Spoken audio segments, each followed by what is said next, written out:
Salaberry-Sirois.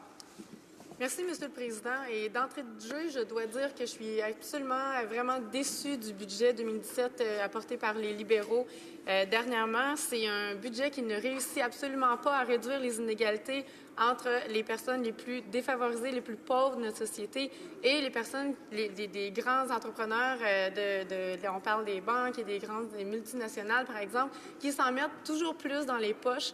Je pense que c'est une question en fait, on le sait ici, on le dénonce à chaque jour, une question de choix d'investissement dans des secteurs qui sont vraiment déterminants pour plusieurs personnes, des Canadiens et des Canadiennes, et surtout pour les jeunes. Puis, en fait, il faudrait s'attaquer, comme on le répète depuis des années, aux paradis fiscaux. Il y a des milliards de dollars qui s'envolent ailleurs et qu'on n'est pas capable de récupérer, alors que ça pourrait être réinvesti dans plusieurs programmes sociaux, par exemple. Je vais me concentrer aujourd'hui sur quelques enjeux majeurs, la jeunesse, l'environnement et les investissements en milieu rural. La jeunesse est un sujet que le gouvernement adore aborder, s'envoyant des fleurs sur sa façon d'écouter et d'aider les jeunes. Malheureusement, la question de l'emploi et de la précarité demeure. Le gouvernement a à nouveau proposé que quelques demi-mesures. Regardons de plus près le budget de 2017.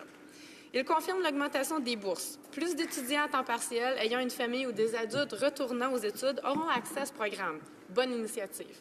Par contre, pour les étudiants et les diplômés d'aujourd'hui, ça ne les aide pas beaucoup, en particulier si on s'intéresse à leurs dettes. Les Canadiens et Canadiennes ont accumulé près de 28 milliards de dettes. Quelles sont les mesures pour réduire la dette? J'entends déjà mes collègues libéraux dégainer leur ligne de communication pour dire qu'aucun diplômé n'aura à payer sa dette avant de gagner 25 000 $.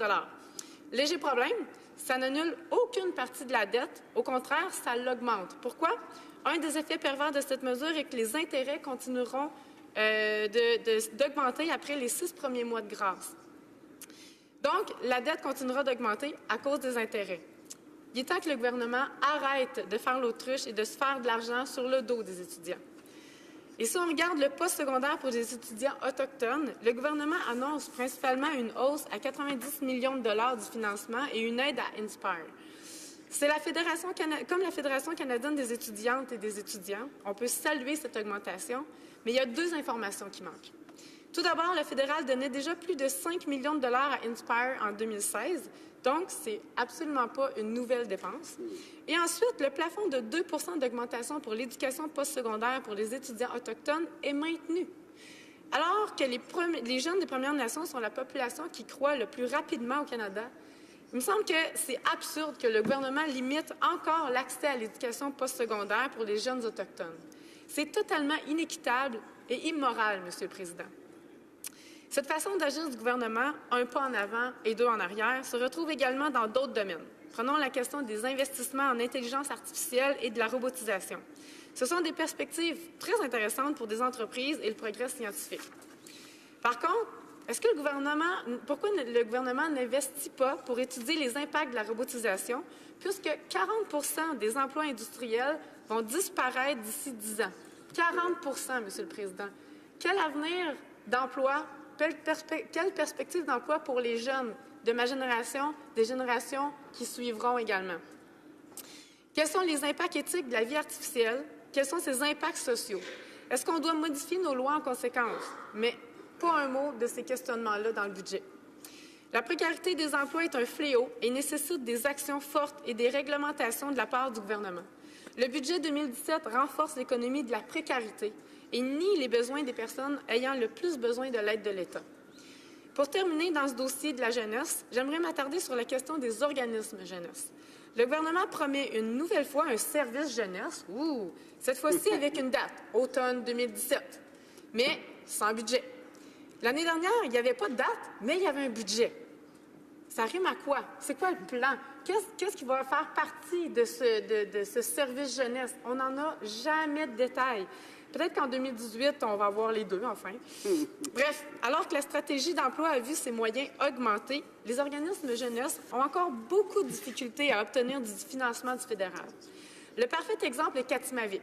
Alors que le budget fédéral n'annonce aucune nouvelle aide à court terme pour les organismes jeunesse, Katimavik est sauvé in extremis 2 jours après le dépôt du budget.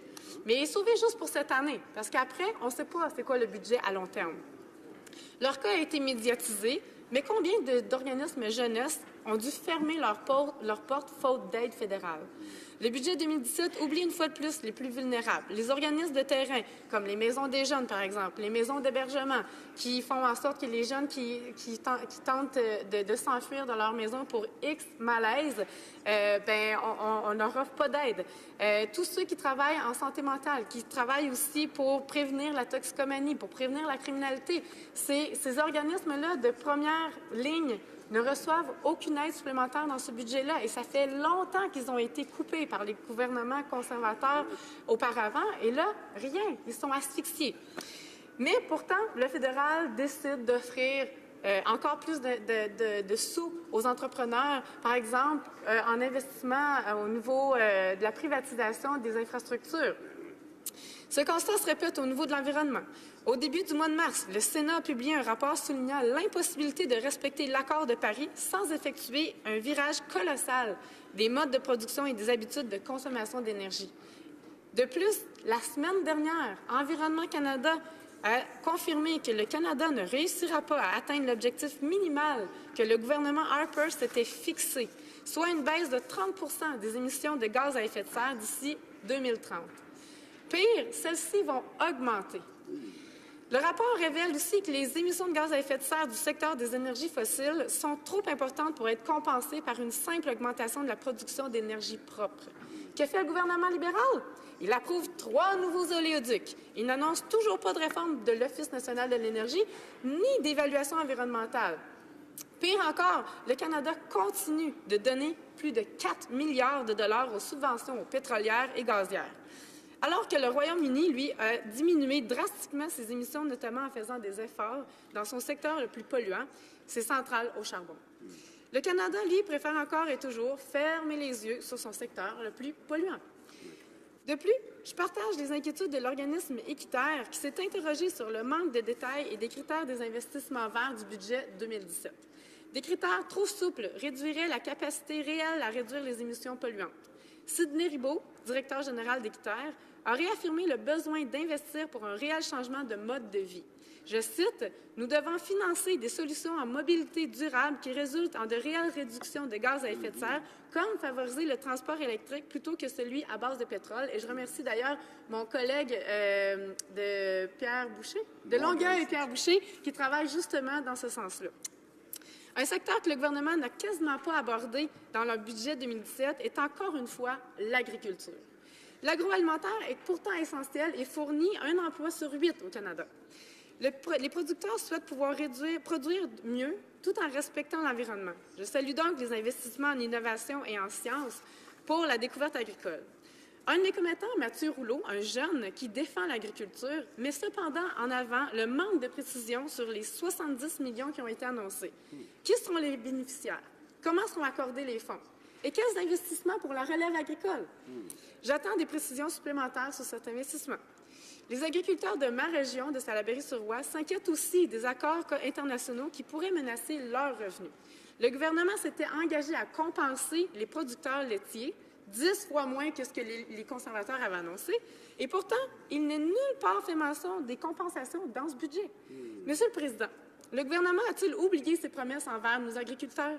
Le gouvernement doit confirmer ses compensations, régler la question du lait diafiltré et assurer le maintien de la gestion de l'offre. L'agriculture est un secteur important de l'économie de ma circonscription et de tout le Canada au complet.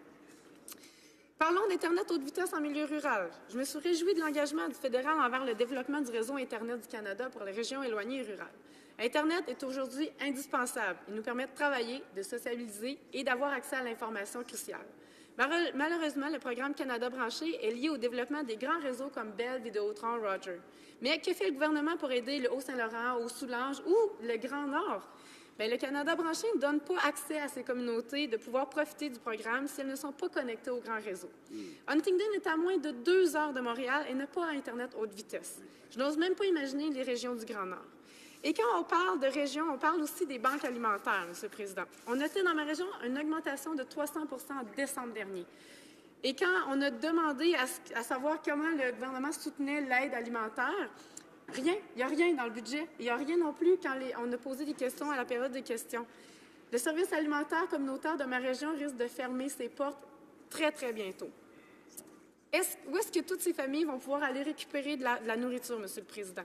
Est-ce qu'on pourrait avoir un cœur ici et investir là où on en a besoin et arrêter de donner, de griller la poche de ceux qui sont déjà ultra riches, qui n'ont pas besoin de l'aide de l'État? Merci.